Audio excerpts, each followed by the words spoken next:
The void of space erupted in a cascade of quantum-fractured light as the Zornak scout ship materialized without warning. Its obsidian hull gleamed with biometallic precision, a testament to centuries of advanced engineering that had subjugated countless emerging civilizations. Captain Aria Chen knew the telltale signs of a first contact intimidation protocol. She had studied them, prepared for them, and was about to turn this encounter on its head. "Nineveh," she called, her voice steady despite the klaxons beginning to pulse around the bridge of the U.S. Prometheus. "Bring secondary quantum capacitors to full readiness. Initiate Adaptive Resonance Protocol Alpha 7. The ship's artificial intelligence responded with a melodic hum that was equal parts calculation and anticipation. Nove wasn't just a computer system. It was the culmination of humanity's most advanced technological and psychological engineering. Developed through generations of conflict, survival, and relentless innovation, the AI represented something far more complex than a mere navigation or combat assistant. On the Zornak ship, Commander Krillax watched the human vessel with a mixture of curiosity and calculated disdain. The preliminary scans had been perplexing. A species from a mid-range terrestrial planet, with technologies that should have been primitive by Galactic Confederation standards. Yet something about the human ship's energy signature suggested something far more intricate. "Preliminary weapon systems charging," announced Sub-Commander Vexna, her tentacular appendages dancing across holographic control interfaces. "Standard pacification protocols are ready for implementation." Krillax raised a manipulative appendage, stopping the immediate assault. "Wait," he commanded. "I want to understand first."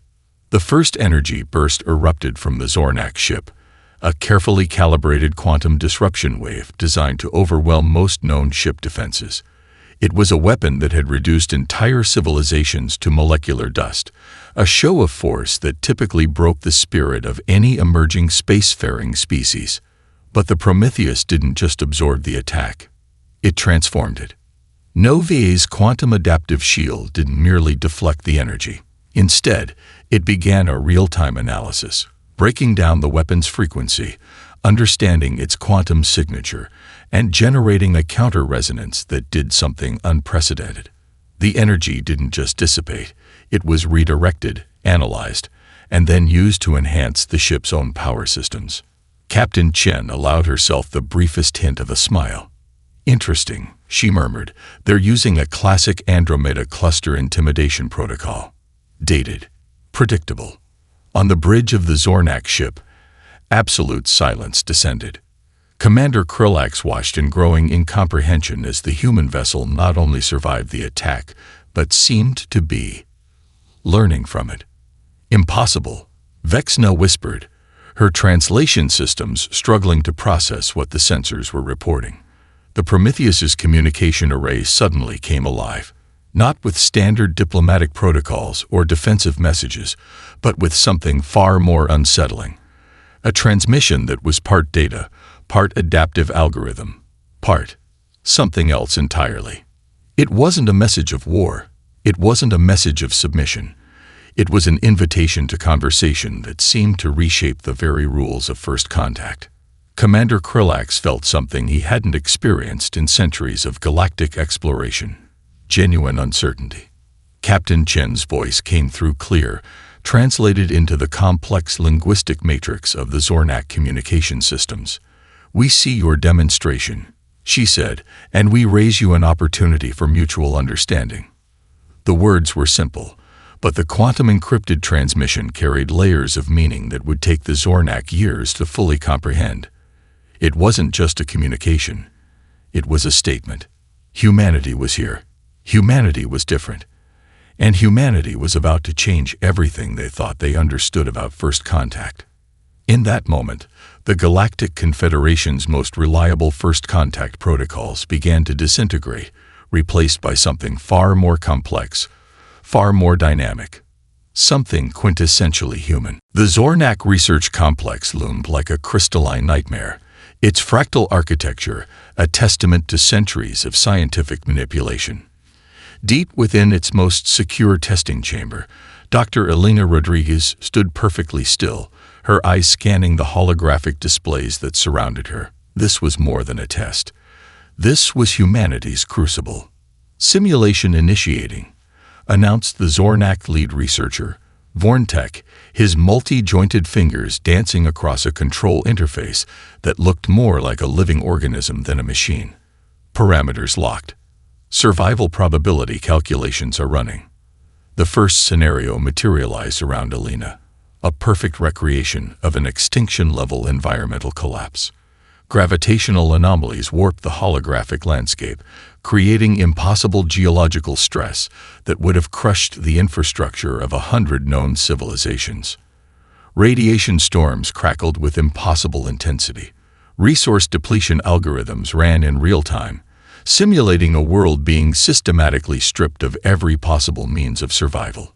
Elena didn't move, didn't panic. Instead, her augmented neural interface began communicating with a portable quantum computer strapped to her wrist, a device that was part survival tool, part adaptive learning system. "Analysis mode," she subvocalized, and the device came alive. The Zornak researchers watched in growing confusion. Their test was designed to break spirits, to demonstrate the futility of survival against overwhelming odds. They had collected data from 100 fallen civilizations, each scenario a carefully crafted nightmare of environmental and resource-based challenges. What they didn't understand was that humans didn't just survive. They transformed. The gravitational anomalies that should have crushed infrastructure became a source of energy. Elena's quantum computer began to analyze the gravitational distortions, identifying resonance frequencies that could be converted into sustainable power. Where the Zornak saw destruction, she saw an opportunity for adaptation. Vorntech's auxiliary research assistant, a bioengineered observation unit, began to emit a sound that was closest to confusion in its species' communication range. The human wasn't just surviving. She was solving the simulation. "Impossible," it transmitted to Vorntech. "Subject is generating sustainable infrastructure using the very forces meant to destroy it." The radiation storms that should have sterilized all possible life became a complex energy harvesting system. Elena's adaptive technologies began to not just shield against the radiation, but to convert it into usable power and communication signals. It was like watching someone turn a hurricane into a power plant, a forest fire into a communication network. Hour after hour, the scenarios became more complex. Massive tectonic shifts that would have obliterated geological stability. Atmospheric collapse scenarios that had wiped out entire planetary ecosystems. Resource scarcity simulations that had broken the back of more advanced civilizations. And each time, Elena did something unexpected. She didn't fight the scenario. She didn't try to overcome it through brute force. Instead, she adapted. She transformed.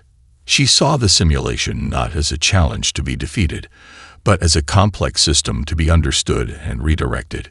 The Zornak researchers had expected desperation. They had prepared for panic, for the typical responses of species confronting impossible odds. Instead, they were witnessing something that defied their entire understanding of survival. "The human is not solving the scenario," Vorntech muttered, more to himself than to his team. "She's rewriting the parameters of what's possible."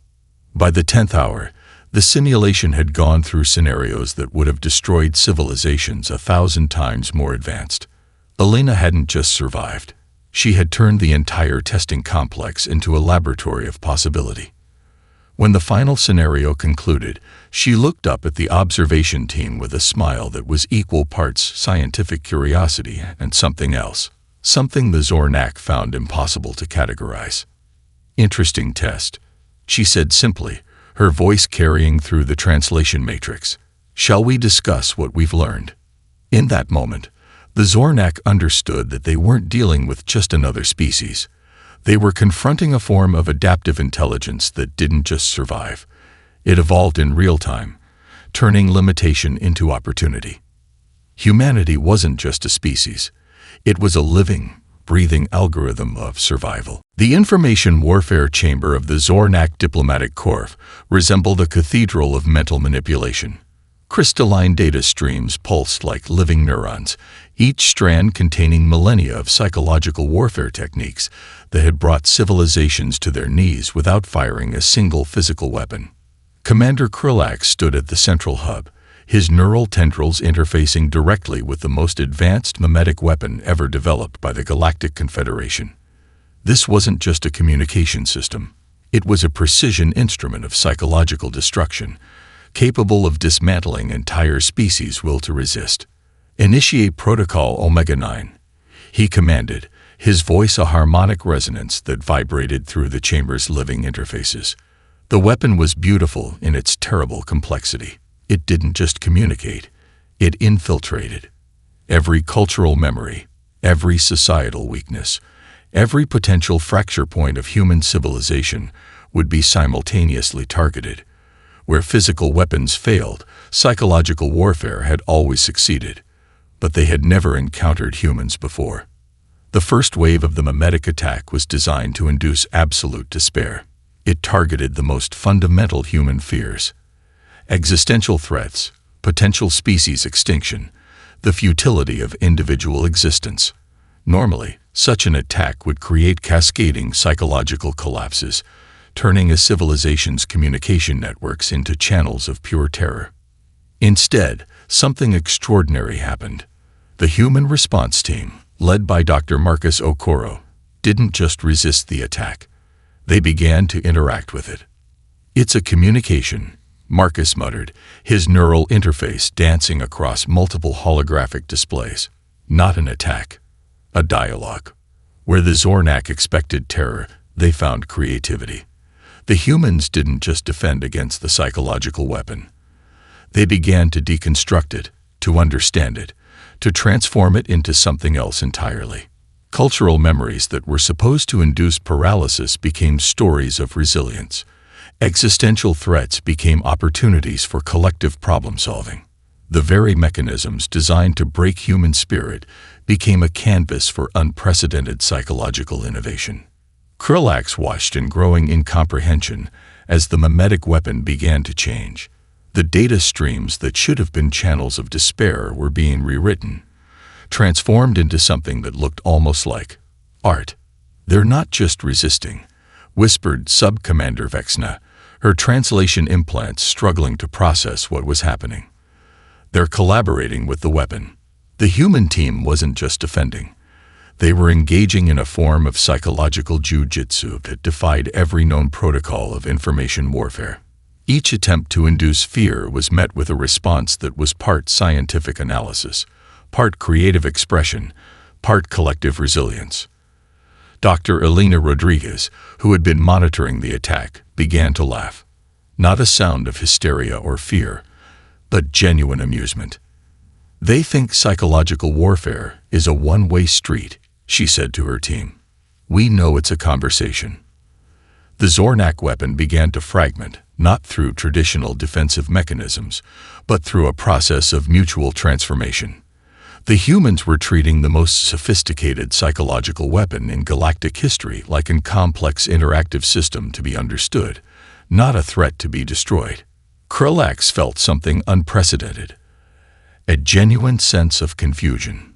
Psychological warfare had been the Zornak's most reliable tool of galactic control for centuries. Civilizations had fallen before a single transmission. Entire species had been brought to their knees by carefully crafted mimetic weapons. But humans were different. They didn't just resist. They reimagined the very concept of psychological conflict. As the attack continued, the Zornak watching realized they were no longer conducting an assault. They were participating in a form of cross-species communication that had never existed before. The weapon was becoming something else, a collaborative project of understanding. "We are not a problem to be solved," Marcus transmitted back through the weapon's own channels. "We are an opportunity to be explored." In that moment, the fundamental rules of psychological warfare changed forever. The Zornak had come expecting to break a civilization. Instead, they found themselves in a dialogue that would reshape their understanding of communication, conflict, and consciousness itself. Humanity wasn't just surviving the attack. They were teaching the galaxy an entirely new language of interaction. The holographic display in the Horizon International Space Station's command center flickered with a terrifying beauty. A hypernova, a stellar explosion of such magnitude that it would sterilize entire sectors of the galaxy, was preparing to unleash its destructive potential. Most civilizations would have already begun evacuation protocols, abandoning entire star systems to the inevitable. Not humanity. Dr. Marcus Okoro stood at the center of a diverse team that represented the most complex collaborative effort in human history. Geneticists, quantum engineers, climate specialists, AI developers, and military strategists worked with a synchronicity that defied traditional understanding of interdisciplinary cooperation. Simulation Run 2749. Marcus announced, his voice calm despite the apocalyptic data streaming across the displays. We're not just looking to survive.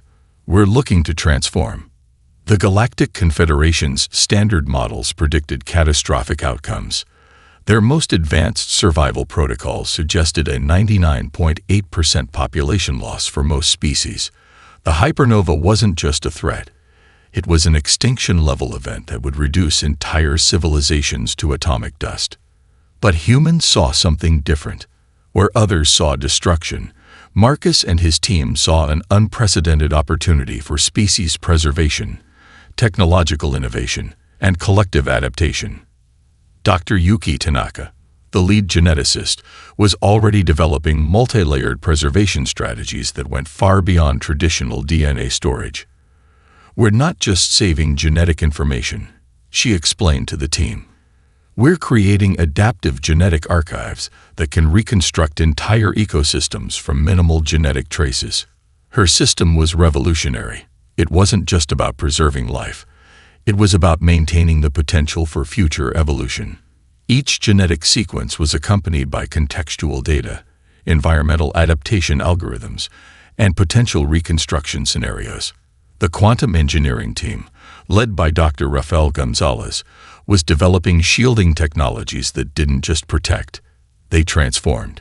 Their quantum adaptive shields could potentially use the energy of the hypernova itself as a power source, turning the most destructive force in the galaxy into a potential resource. We're rewriting the fundamental understanding of survival, Raphael muttered, his fingers dancing across holographic interfaces that looked more like living art than technology. Military strategist Colonel Amara Diop was coordinating the most complex population redistribution plan in galactic history. This wasn't just about saving humans. It was about preserving the collective knowledge and potential of multiple species.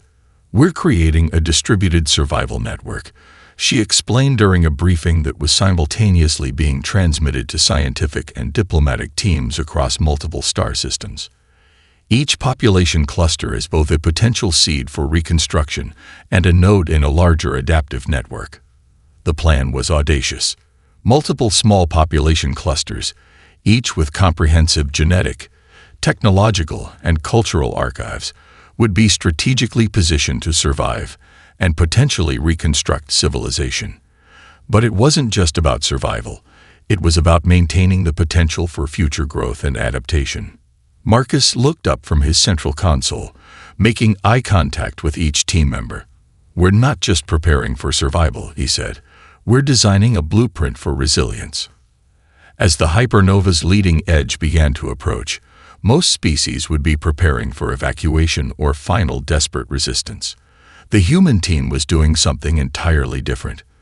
They were preparing to turn a cosmic apocalypse into an opportunity for unprecedented species evolution.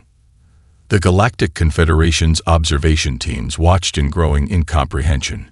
Humanity wasn't just facing the threat. They were reimagining the very concept of survival. This isn't a survival plan, Dr. Tanaka said, a hint of a smile crossing her face. This is a love letter to potential itself. As the first quantum ripples of the hypernova began to touch the outer edges of inhabited space, humanity prepared to show the galaxy that extinction was just another word for transformation. The research facility looked like nothing the Zornak scientists had ever encountered. It wasn't a sterile laboratory or a clinical research center. It was a living, breathing ecosystem of innovation, part workshop, part garden, part technological dreamscape. Dr. Elena Rodriguez stood at the center of organized chaos, her augmented neural interface flickering with cascading data streams that seemed to dance around her like living light. What the Zornak were about to witness wasn't just technological development. It was technological transformation. Adaptive ecosystem generation is at 78% completion, announced ARIA, the facility's quantum adaptive AI system. The name was an acronym, Autonomous Recursive Intelligence Architecture, but it had long since evolved beyond its original programming. The technologies emerging from this facility defied conventional understanding. Quantum adaptive shielding that could be applied to entire planetary ecosystems. Genetic preservation techniques that weren't just about storing DNA, but about maintaining the potential for future adaptation. Energy systems that could transform cosmic radiation into sustainable power with an efficiency that bordered on the miraculous. Vorntech, the lead Zornak researcher, watched through an observation interface that was simultaneously a communication device and a scientific instrument. His multi-jointed appendages twitched with a combination of confusion and growing respect. The human is not just developing technology, he transmitted to his research team. She is negotiating with the fundamental laws of possibility. Elena was working on what her team called a living technology system, machines that weren't just tools, but adaptive organisms that could learn, grow, and transform in real time. A solar panel that could modify its molecular structure to become more efficient. A communication system that could adapt its frequency to overcome environmental challenges. The quantum capacitors she was developing could store energy in quantum states that defied traditional understanding of physics, where other civilizations saw energy as a resource to be consumed. Humans saw it as a dynamic, living system to be understood and collaborated with. We're not creating technology, Helena explained to a group of visiting scientists from various galactic research institutions. We're creating ecological systems of innovation. Her team had developed genetic preservation techniques that went far beyond simple DNA storage. Each genetic archive was a complex system that included environmental adaptation algorithms, potential reconstruction scenarios, and collaborative evolution protocols. The most radical innovation was what they called the Seed Vault, a technological marvel that was part genetic library, part adaptive ecosystem generator. It wasn't just a storage system. It was a potential restart button for entire civilizations. Dr. Rafael Gonzalez, the quantum engineer, demonstrated a shield generator that could do something previously thought impossible. It didn't just protect, it could transform the energy of an attack into a resource. A weapon fired at the shield would be analyzed, understood, and then potentially used to generate additional power or create a counter-frequency. Protection is passive, Raphael would often say. Adaptation is active. The Zornak observation team watched as Elena's team turned seemingly destructive forces into opportunities for innovation. Radiation became energy. Gravitational stress became a power source. Environmental challenges became platforms for technological evolution.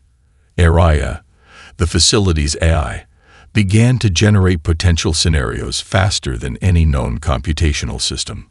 But it wasn't just generating data, it was creating potential narratives of survival and adaptation. We are not preparing for survival, Elena said during a transmission that would be studied by civilizations for generations. We are creating a dynamic blueprint of potential. Vorntech realized something profound in that moment. Humanity wasn't just a species developing technology. They were a living, breathing technological ecosystem. A collaborative intelligence that saw limitation as the primary ingredient of innovation. As the first prototypes of their adaptive technologies began to take shape, it became clear that humanity was doing something unprecedented. They weren't just surviving. They were rewriting the fundamental understanding of what technology could be. The galaxy was about to change forever. The moment the hypernova's leading edge touched the outer boundaries of known space, most species would have been preparing for total evacuation. Instead, the human fleet transformed the apocalyptic event into the most complex rescue operation in galactic history. Captain Aria Chen stood on the bridge of the U.S. Prometheus, her hands hovering over interfaces that looked more like living ecosystems than traditional control systems. Around her, a fleet of ships that defied traditional understanding of naval architecture moved with a synchronicity that was part mathematical precision, part organic dance. Adaptive resonance protocols engaging, announced NOVA, the ship's AI, its voice a melodic combination of calculation and anticipation. Quantum adaptive shielding at maximum potential. What the Galactic Confederation watched was beyond any known rescue operation. These weren't just ships. They were mobile preservation platforms, each vessel a complex system capable of maintaining entire ecosystems, preserving genetic archives, and adapting to the most extreme cosmic conditions imaginable. Commander Krulax of the Zornak Observation Fleet found himself transfixed. The human fleet wasn't running from the hypernova. They were using it. Quantum adaptive shields began to interact with the cosmic radiation in ways that defied traditional understanding. Where other species saw pure destruction, humans saw an unprecedented energy source. Ships began to collect and redistribute the hypernova's energy, creating a dynamic network of power distribution that transformed the most violent cosmic event into a resource. Dr. Elena Rodriguez coordinated from the Horizon International Space Station, her neural interface allowing her to simultaneously manage multiple complex systems. We're not just surviving. She transmitted to the various fleet commanders. We're creating a living response to a cosmic challenge. The rescue operation was multilayered and mind-bogglingly complex. Small population clusters were being strategically positioned, not just for human survival, but for the preservation of multiple species. Each cluster was a potential seed for future civilization, complete with comprehensive genetic, technological, and cultural archives. Colonel Amara Diop's population redistribution strategy was a masterpiece of adaptive thinking. Entire ecosystems were being carefully extracted, preserved, and prepared for potential reconstruction. It wasn't just about saving life. It was about maintaining the potential for future evolution. Genetic preservation protocols at 92% efficiency, ARIA, the adaptive AI system, reported. Potential reconstruction scenarios, 4,367 confirmed viable pathways. The Zornak observation teams watched in growing admiration as human ships began to create adaptive zones around vulnerable planetary systems. These weren't traditional shield generators. They were dynamic, living systems that could modify their own parameters in real time, using the energy of the hypernova itself to protect and preserve life. They're not fighting the cosmic event, Krulax transmitted to his research team. They're collaborating with it. Smaller ships, each a marvel of adaptive technology, began to collect and redistribute resources. Damaged vessels from multiple species were being not just rescued, but actively transformed. Damaged systems were being rebuilt using adaptive technologies that could reconstruct entire ship ecosystems in real time. Dr. Rafael Gonzalez's quantum engineering team had developed rescue technologies that were more like living organisms than traditional repair systems. A damaged ship's hull could be reconstructed using energy collected from the hypernova, its molecular structure actively adapting to the most extreme conditions. As the cosmic event continued to expand, the human fleet moved with a grace that was part mathematical precision, part organic adaptation. They weren't just surviving. They were turning a potential apocalypse into an opportunity for unprecedented species collaboration. We are not defined by the challenges we face, Captain Chen transmitted in a message that would be studied by civilizations for generations. We are defined by how we transform those challenges. The galaxy watched as humanity did something unprecedented. They weren't just rescuing civilizations from a cosmic threat. They were rewriting the fundamental understanding of survival itself. In the crucible of the hypernova, humanity was showing the universe that destruction was just another word for potential. The Galactic Confederation's Grand Archive was more than a repository of knowledge. It was the collective memory of thousands of civilizations. Its crystalline data streams had recorded the rise and fall of empires, the birth and death of entire species, and now it was being fundamentally rewritten by humanity's unprecedented rescue operation. Commander Krillak stood at the central hub, his neural tendrils interfacing with millennia of accumulated galactic knowledge. What humanity had accomplished during a hypernova event wasn't just a successful rescue. It was a complete reimagining of survival itself.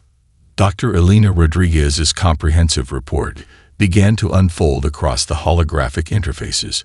It wasn't a traditional scientific document. It was a living narrative of adaptation, a testament to the human capacity to transform limitation into opportunity. Survival is not a passive state, the report began. It is an active, creative process of continuous transformation. The data was staggering. Not only had humans preserved multiple species during the cosmic event, but they had also created adaptive frameworks that would allow those species to potentially thrive in environments previously considered uninhabitable. Genetic archives weren't just stored, they were living, evolving systems capable of reconstruction and adaptation. Vorntek, the lead Zornak researcher, found himself experiencing something unprecedented, a complete restructuring of scientific understanding. The human approach defied every known protocol of species preservation, technological development, and cosmic survival. We collected more than genetic data, Elena's narrative continued. We preserved potential. Each rescued population cluster was a complex ecosystem, not just a collection of individuals. They had developed technologies that could reconstruct entire planetary systems, preserve cultural knowledge, and maintain the adaptive potential of multiple species. The most radical innovation was what humans called the Seed Vault Network, a distributed system of preservation that was part genetic library, part adaptive ecosystem generator. It wasn't just a backup plan. It was a living blueprint of potential survival. Dr. Rafael Gonzalez's quantum engineering teams had developed technologies that blurred the line between machine and living system, repair mechanisms that could rebuild entire ship ecosystems, communication networks that could adapt to the most extreme environmental conditions, energy systems that transform destructive forces into resources.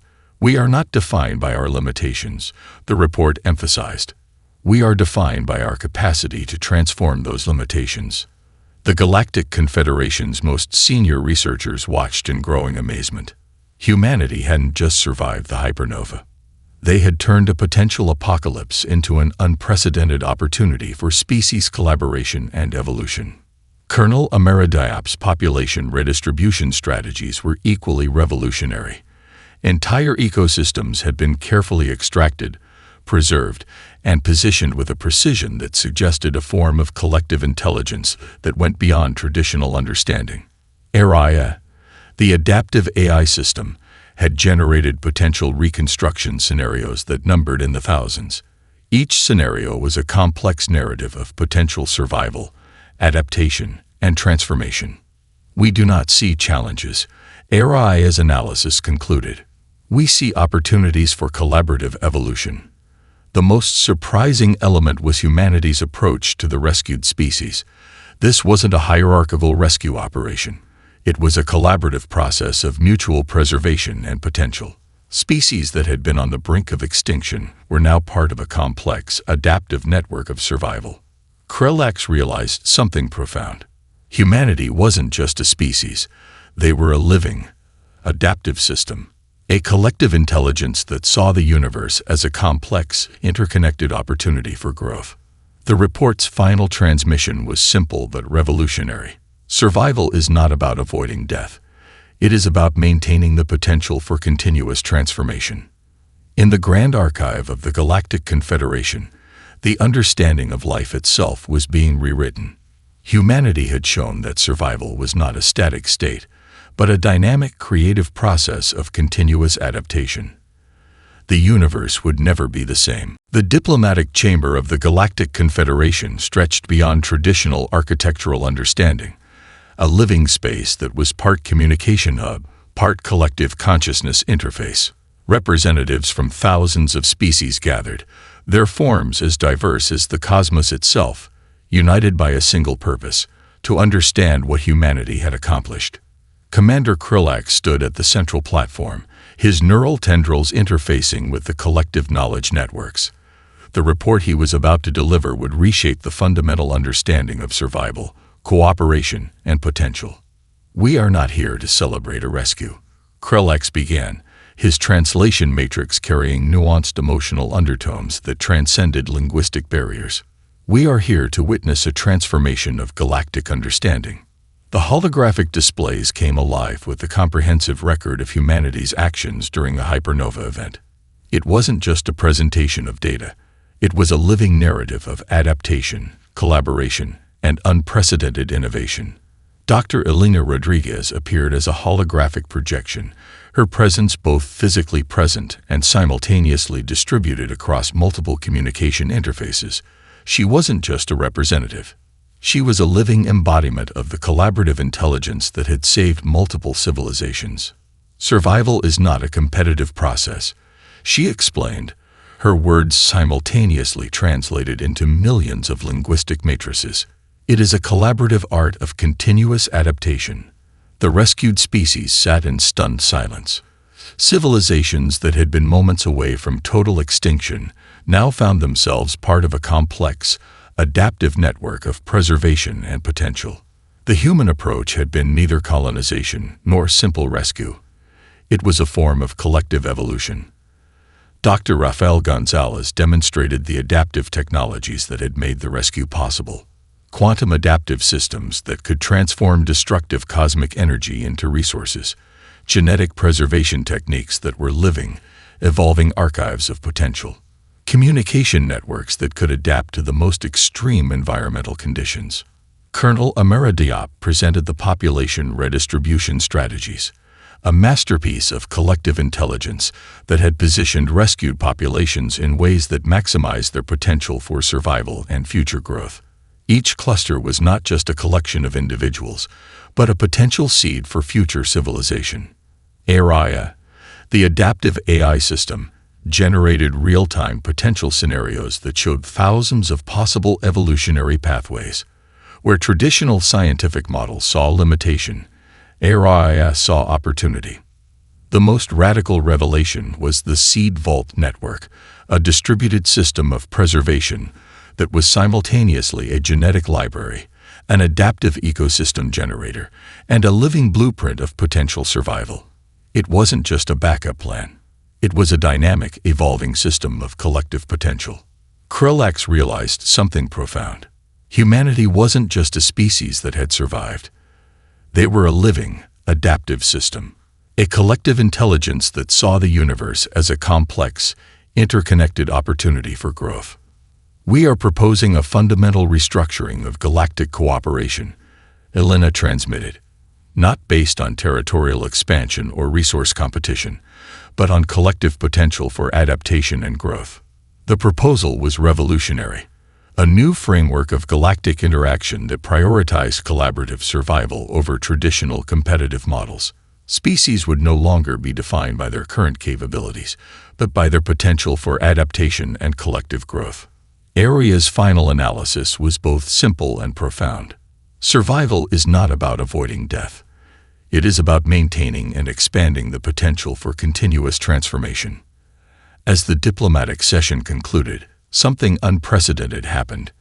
Representatives from thousands of species began to collaborate in ways that defied their previous understanding of cooperation. The barriers between species began to dissolve, replaced by a shared understanding of collective potential. Humanity had done more than survive a cosmic disaster. They had rewritten the fundamental rules of galactic interaction. In the vast, infinite darkness of space, a new understanding was born. a testament to the power of adaptation, collaboration, and the unbreakable spirit of potential. The universe would never be the same.